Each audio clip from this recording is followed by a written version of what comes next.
Varicose veins కి సరైన చికిత్స కోసం సంప్రదించండి ఎవిస్ హాస్పిటల్. నమస్తే, మీరు చూస్తుంది సుమన్ టీవీ. నేను మీ కీర్తి. నాతో పాటు ఉన్నారు భారతీ శంకరపీఠ వ్యవస్థాపకులు బ్రహ్మశ్రీ తిరుపతి అవధానిమూర్తి గారు. నమస్తే గురుగారు.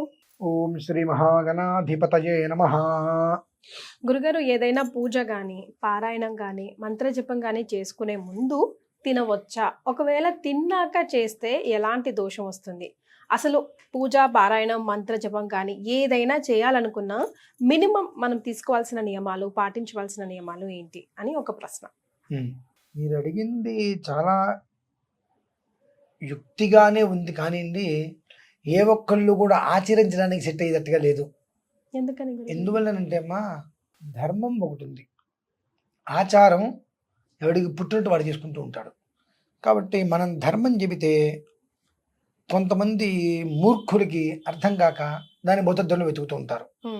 భూతద్దంలో వెతకడమే కాకుండా జనాలకి నెగిటివ్ కాన్సెప్ట్ అందిస్తారు. అంటే నాకు దిక్కు లేదు, నువ్వు చెప్తే నేను ఒప్పుకోను అని. అంటే మీరే అన్నారు కదా గురుగారు. ఇప్పుడు ఒక మూర్ఖుడు చెప్పాడు అనుకోండి, 100 మంది మూర్ఖులు వింటున్నారు అంటాను నేను. అంటే ఎందుకంటానంటే అమ్మా, చెప్తా విషయం. నేను ఒక వీడియో చేసినప్పుడు ఉదయం పూట స్నానం చేసిన తర్వాత చీపురు ముట్టుకుని ఓడవాలి ఇల్లు లక్ష్మీదేవి కాబట్టి అని మనం చేసాం. దానికి ఒక ఆయన కామెంట్, అది వీడియో చూపించి ఈయన ఇలా చెప్తున్నాడు, మరి ఈయన ఎందుకు చెప్తున్నాడో ఈయనకి ఏం తెలుసు, తెలియనప్పుడు నోరు మూసి కూర్చోవాలి, చెప్పకూడదు అన్నట్టుగా కామెంట్ చేశారు. ఆయన ఏం చెప్తారని విన్నా. నాయన, చేసేదంతా ఆడవాళ్ళు, మగవాళ్ళు కాదు. మగవాళ్ళు చెప్తే, మగవాళ్ళు కనుక ఇల్లు ఊడ్చిదట్టితే నువ్వు చెప్పింది చేయొచ్చు. ఆడవాళ్ళు చేస్తున్నారు కాబట్టి ఆడవాళ్ళ సౌకర్యాలు అనుసరించి చేస్తారు, నువ్వు ఇలా చెప్పడానికి వీలేదన్న. నేను చెప్పడానికి వీలేదంటే అసలు నువ్వెవరయ్యా అని నేను అనుకున్నా. ఇంకేం చెప్తాను అనుకున్నా. ఇలా చెయ్యవచ్చు చెయ్యవచ్చు అని మూల కూర్చున్న ముసలమ్మ కూడా చెప్తుంది కదండి. మూల కూర్చున్న ముసలమ్మ కూడా చెయ్యొచ్చు అని చెప్తుంది. చెయ్యాలి అని చెప్పడం, ఇది పనికి రాదు అని చెప్పడం ధర్మపరుడు లక్షణం. నేను అనుకున్న ఆ వీడియో అంతా చూసి, ధర్మం గురించి విశ్లేషణ చేసేటువంటి వ్యక్తికి ధర్మం గురించి తెలిసి ఉండాలి. తెలియని వ్యక్తులు చెప్తున్నారు.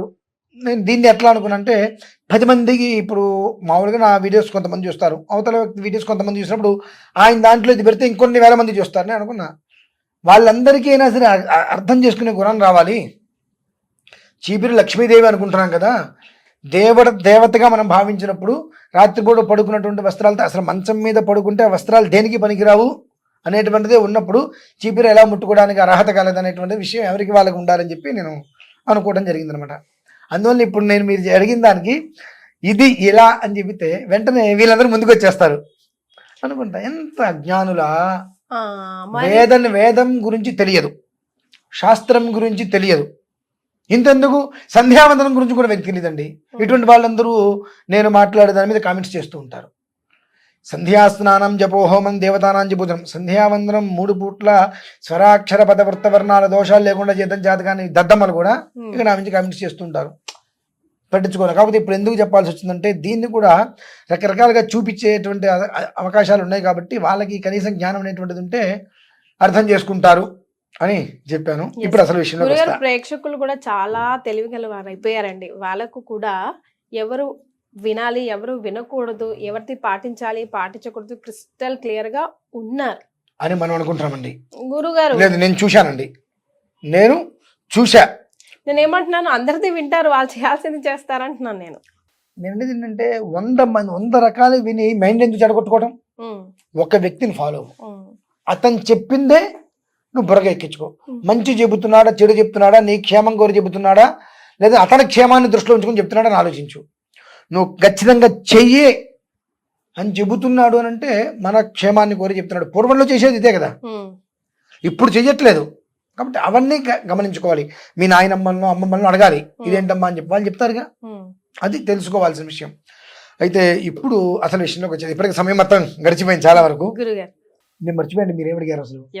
పూజ ఆర్ మంత్రం లేదా మనం ఏదైనా జపం చేయాలి అనుకుంటున్నాం కదా, అనుకునే ముందు అసలు ఒకవేళ ఆకలేస్తే తినేసిన తర్వాత మనం చేసుకుంటే ఏంటంటే, సాయంకాలం చేద్దాంలే ఆఫీస్ నుంచి తిరిగి వచ్చిన తర్వాత అనుకుంటాం. అలా చేస్తే ఏమైనా దోషమా? అసలంటూ ఎలా చేయాలి? అమ్మా, పూజా విషయానికి వస్తే 2 నిమిషాలు చేయండి. 3 నిమిషాలు చేయండి, 5 నిమిషాలు చేయండి, 1 నిమిషం చేయండి. ఆ చేసినంతసేపు భగవంతుణ్ణి మాత్రమే దృష్టిలో ఉంచుకొని చేసుకుంటే మీరు 5 నిమిషాలు చేసినా ఫలితం ఇస్తాడు. అలా కాకుండా భక్తి చెప్పుల మీద చిత్తం శివుడి మీద అన్నట్టుగా అక్కడ నేను టైం అయిపోతున్నట్టు వెళ్ళిపోవాలి, ఓ మాస దేవుని ఉపయోగం ఉంది. 5 నిమిషాలు ముందు లేవండి, చక్కగా భగవంతుడి దగ్గర 5 నిమిషాలు, 6 నిమిషం ఉండద్దు, 5 నిమిషాల సేపు ఇట్లా అటు ఇటు మనకేమొద్దు, ఆయన్ని మాత్రమే చూస్తూ మనం చేసుకోగలిగితే ఆ ఒక దృష్టి అనేటువంటిది భగవంతుడు మన ఇంట్లో ఫోటోనే ఉంటుంది, ఆ ఫోటో వంక చూస్తూ ఉంటే అక్కడి నుంచి ఒక శక్తి అనేటువంటిది మనకు వస్తుంది. ఎందుకు అది ఇంట్లో ఫోటోలు పెట్టుకోవడం సరదాగానా? ఆ ఆరాధన మనం చేస్తుంటాం కాబట్టి శక్తి అందులోకి ఇమిడి ఉంటుంది కాబట్టి ఒక 5 నిమిషాలు భగవంతుడి దగ్గర నిమీలిత నేత్రాలతో ఆయన అలా చూస్తూ ఉంటే అందులో నుంచి ఒక రకమైన శక్తి వస్తుంది, మనకు ఎనర్జీ. 2, శుభ్రంగా కొన్ని విషయాలు తెలియజేయడం ఎలాంటి దోషము లేదు. ఎవరికి కొంచెం శరీరం సహకరించకుండా ఉండేటువంటి వాళ్ళు తిని చేయవచ్చు, ఎలాంటి దోషము లేదు. ఎందువల్లంటే లోపల పరమాత్మ ఉన్నాడుగా. గురుగారు మీరు ఒక ఆరాధన చేద్దాం అనుకుంటారు, ఒక అరగంట అవుతుంది, కడుపులో ఆకలి వేస్తుంది, షుగర్ బీపీను ఏదో ఉంటుంది, దాని తగ్గ టాబ్లెట్ వేసుకుంటే తినాలి, ఏమీ లేకుండా నేను చేద్దాం అనుకుంటాం, నీరసం వచ్చి కింద పడితే ఎవరు దానికి బాధ్యులు? కాబట్టి శరీరం సహకారంగా లేదు అన్నప్పుడు శుభ్రంగా ఏమైనా తిని భగవంతుడికి ఆరాధన చేసుకోండి ఫస్ట్ ఆఫ్ ఆల్. 2, ఉపవాసం చేసి నేను పూజ చేస్తాను అని అంటే అది అసలు హర్షించదగ్గ విషయం కాదు. మీరు ఎప్పుడు ఒప్పుకోరు. ఏంటంటే ఉపవాసం అంటే రోజు తినేటువంటి పదార్థం కన్నా తక్కువగా తిని భగవంతుడి దగ్గరగా కూర్చోవటం, యమధర్మరాజ సమీపానికి వెళ్తాం కాదు కదండి. కానీ ఉపవాసము అని అంటే ఇవాళ మనం పొద్దున్న చేతి ముట్టుకోకుండా రాత్రికి భోజనం చేస్తా అంటే అంతటి దారిద్ర్యం ఇంకోట్లేదు జీవితంలో.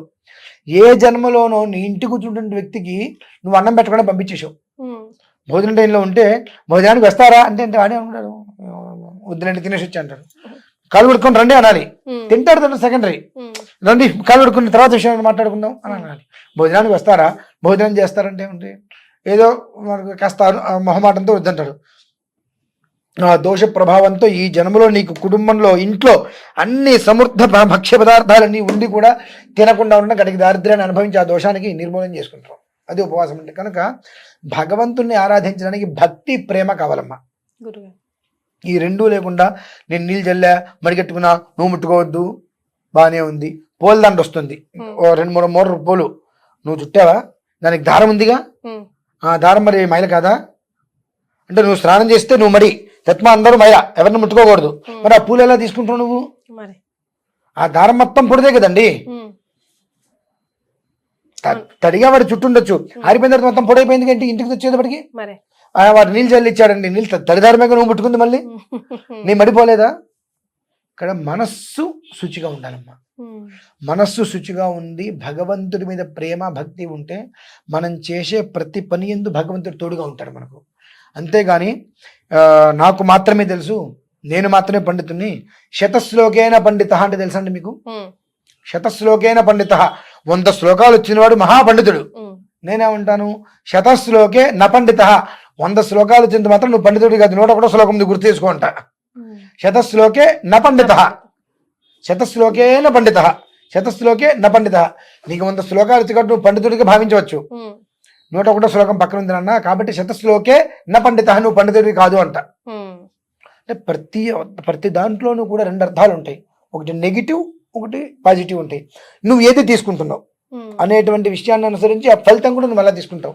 లేదండి పొద్దున్నే కూర్చోవాలి, 4 గంటలకు కూర్చోవాలి, నేను చలిలో చన్నీళ్ళు నెత్తి మీద పోసేసుకుంటాను, వచ్చి కూర్చుంటాను, వణుకుతూ కూర్చుంటాను, ఆ వణకుండా 4 దుప్పట్లు కప్పుకుంటాను, ఎవరికి ఉపయోగం అండి?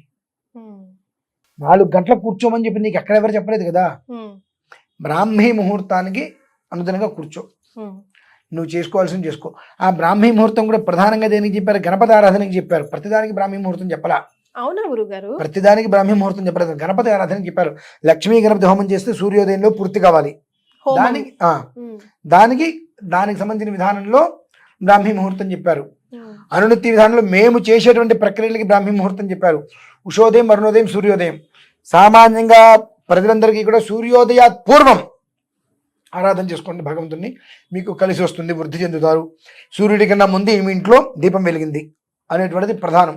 దీపం వెలగడం అంటే జ్ఞానం వృద్ధి చెందటం, జ్ఞానమే కదండి. దీపం ఎందుకు వెలిగిస్తారు? ఉన్న చీకటి మొత్తం తొలగాలి. మనకు జ్ఞానం వస్తే మొత్తం అజ్ఞానం అంధకారం పోతుందిగా, తెలుస్తుందిగా. ఆ జ్ఞానం కోసమే ఆ దీపం వెలిగించేటువంటిది. కనుక సూర్యోదయాత్పూర్వం నువ్వు వెలిగించుకో, అదే నీకు వృద్ధి తీసుకొస్తుందని చెప్తారు. ఇందులో ఆచరించనివి ఏంటో తెలుసండి, మనం కావాలంటే నేను ఏమి తినకుండానే కూర్చుంటా, నాకు అనారోగ్యం వచ్చినా సరే. మన లక్షణాలు షుగర్ ఉందయ్యా, ఉంది ఏం పర్లేదు, 4 గంటలు కూర్చుంటా అని ఆ సమయం దాటేటప్పటికి ఇక నీరసం వచ్చేసేసి కళ్ళు తిరిగి ఆయన పంచదార నీళ్ళు ఇవ్వండి, అది ఇవ్వండి. ఎందుకు ఇంత కనుపోయింత ఘాటిగా? అటువంటివి మీరు 100 చేసినా భగవంతుడు ఎసగలేనంత కూడా హర్షించడు. నీ లోపల భగవంతుడు ఉన్నాడుగా, వాడిని తృప్తిపరచు. ఆ తర్వాత నీ ఎదురుకుండా ఉన్న భగవంతుని తృప్తిపరచు. ఎవరు? సాటి మనిషి. ఆ తర్వాత విగ్రహం జోలికి రాను అంటున్నాడు భగవంతుడు. మనం ఏం చేస్తున్నాం? మన లోపల ఉండే భగవంతుని పడుచుకోవట్లా, మన ఎదురుకుండా ఉండే మనిషిలో భగవంతుని చూడట్లా. విగ్రహం దగ్గరికి వెళ్ళి మాత్రం మనం ఇవి ఎంత కావాలంటే అంత చేస్తున్నాం. ఆయన ఏమంటాడు తెలుసా అండి? మీకు ఏమైనా చెప్పాడు ఎప్పుడైనా? నాకు చెప్పాడు, మొన్ననే అడిగా, ఎందుకురా గుళ్ళకి గోపురాలకు వస్తున్నారు, నువ్వు నా దగ్గరకు వచ్చి వాడు నన్ను అడుగుతున్నాడు, నేను ఎందుకు ఓడిపోయానని చెప్పి. నేను ఒక్కరిని ఓటేయకపోతే నువ్వు ఓడిపోయావా? నేను ఒక్కరిని ఓడిపోయావా? అవతల వాడు కూడా పూజల పునస్కారాలు చేశాడు, వాడు ఎలా గెలిచాడు? వాడు పూజ గట్రా చేశాడు, వాడు పుణ్యంతో చేశాడు, పుణ్యం కావాలని చేశాడు. నువ్వు అధికారంగా చేసావు, నేను కాబట్టి చేసావు, నేను తూకం వేశా. సీటు ఒకటే ఉంది, ఒకటే కూర్చోవాలి, తూకం వేశా. ఎవరు భక్తి శ్రద్ధలతో చేశారు, ఎవడు నాది అనే అహంతో చేశాడని చెప్పి వాడు భక్తి శ్రద్ధలతో కనిపించాడు కాబట్టి నేను వాడికి ఇచ్చా. వాడు నా దగ్గరకు వచ్చి నేను గెలిస్తే అది చేస్తా ఇది చేస్తా అని చెప్పలేదుగా. భగవంతుడా నేను అర్చిస్తున్నాను, అవకాశం ఉంటే నాకు విజయాన్ని కాంక్షించని చేశాడు. నాకు విజయం కావాలి, నాకు విజయం చేకూరుస్తే నీకు బంగారు కిరీటం చేస్తా, వజ్రాల హస్తం చేస్తా నువ్వన్నావు. అంటే నువ్వు అందరికీ ఇచ్చి పని చేయించుకుంటే నాకు కూడా ఇచ్చి పని చేయించుకుందాం అనుకుంటున్నావా?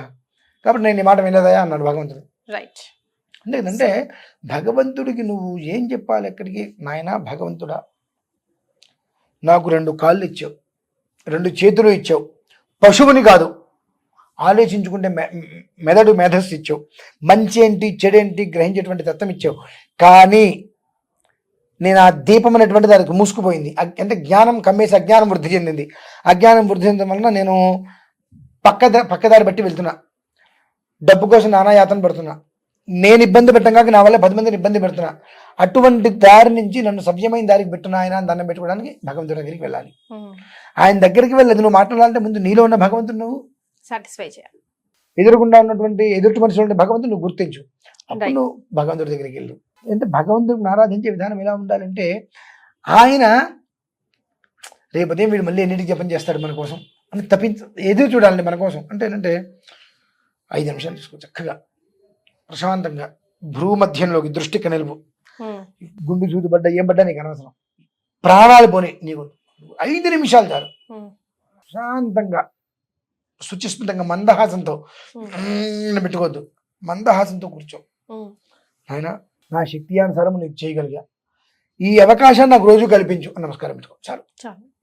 ఆయన ఆనందపడి రేపొద్దున వాడు కూర్చుని 5 నిమిషాలు జపం చేస్తే నాకు చూడాలని చెప్పి నీకు అవకాశాన్ని ఇస్తూ ఉంటాడు. అవకాశాన్ని నీకు ఇస్తున్నాడంటే నీకు దినదినంగా నిన్ను వృద్ధి చెందిస్తున్నట్టే. అంటే నీకు ఎంత ప్రశాంతత ఉంటే నువ్వు భగవంతుడి దగ్గర కూర్చోగలుగుతావు. ప్రశాంతత రావాలంటే నీకున్న సమస్యలన్నీ పోవాలి, అప్పుడే కదా నువ్వు భగవంతుడి దగ్గర కూర్చోగలుగుతావు. అంతే కదా. అలా ఎస్. సో ఏదైనా ఎక్కడ చేసినా ఏం చేసినా ఎలా చేసినా భక్తి భావన చాలా చాలా ప్రేమ, ఈ 2 భగవంతుడి మీద కావాలంతే, ఇంకేం అక్కర్లేదమ్మా. చాలు. చాలా సంతోషం గురుగారు. ధన్యవాదాలు.